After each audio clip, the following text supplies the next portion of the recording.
മംഗലം കുന്ന് വിജയൻ ഒരു കാലത്ത് ഉത്സവപ്പറമ്പുകളിൽ അധികം ശ്രദ്ധിക്കപ്പെടാതെ പോയ ഒരു കൊമ്പൻ. എന്നാൽ കാലങ്ങൾ കഥകൾ പറയുമ്പോൾ മംഗലം കുന്നുകാരുടെ അഭിമാനമായി മാറിയ കൊമ്പന്മാരിൽ ഒരുവനായി ആനക്കേരളത്തിന്റെ മുൻപന്തിയിൽ വന്നെത്തിയ കൊമ്പൻ, അതായിരുന്നു വിജയൻ. പാലക്കാടൻ സായിപ്പ് എന്നറിയപ്പെട്ടിരുന്ന കൊമ്പൻ അതായിരുന്നു മംഗലം കുന്ന് വിജയൻ. പാലക്കാടൻ മണ്ണിലെ എല്ലാ ഉത്സവങ്ങളിലും ഒരു കാലത്ത് പ്രധാനിയായിരുന്നു. ശരീരമാസകലം വെള്ളപ്പുള്ളികളോടുകൂടിയ ആ ഗജസൗന്ദര്യം തന്നെയായിരുന്നു വിജയനെ ഓരോ ആനപ്രേമികൾക്ക് മുന്നിലും പ്രമാണിയാക്കിയത്. ആനപ്രേമികൾക്ക് ഏറെ പ്രിയങ്കരനായിരുന്ന മംഗലം കുന്ന് വിജയൻ പാലക്കാടൻ മണ്ണിൽ ഒരു പ്രത്യേക സ്ഥാനം അർഹിച്ചിരുന്നു. ഒരു കാലത്ത് പൂരപ്പറമ്പുകളിൽ ആരാധകർക്ക് ഹരം പകർന്നിരുന്നവൻ. കേരളത്തിനകത്തും പുറത്തും അത്യാവശ്യം നല്ല രീതിയിൽ സ്ഥിര പരിപാടികൾ ഉണ്ടായിരുന്ന ആന.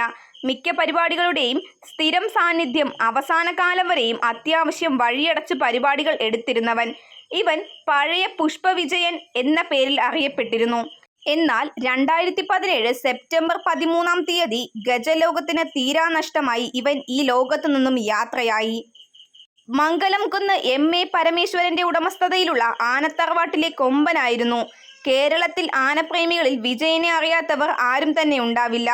അത്രയ്ക്കുമുണ്ടായിരുന്നു ആ തലയെടുപ്പ്. വിജയൻ ചെരിയുമ്പോൾ ഏകദേശം 57 വയസ്സ് പ്രായം. നല്ല ലക്ഷണമൊത്ത ഒരു ആന കൂടിയായിരുന്നു.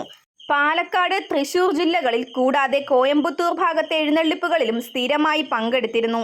സമീപ ജില്ലകളിലെ ക്ഷേത്രങ്ങളിലും ഉത്സവങ്ങൾക്കും നേർച്ചകൾക്കും നിറസാന്നിധ്യമായിരുന്നു മംഗലം കുന്ന് വിജയൻ. ഏറെ സൗമ്യനും ശാന്ത സ്വഭാവക്കാരനുമായിരുന്നു. 90കളുടെ തുടക്കത്തിൽ മംഗലം കുന്ന് ആനത്തറവാടിന് സമീപത്തെ മരമില്ലുകാരാണ് ആനയെ UP-യിൽ നിന്നും കേരളത്തിലെത്തിക്കുന്നത്.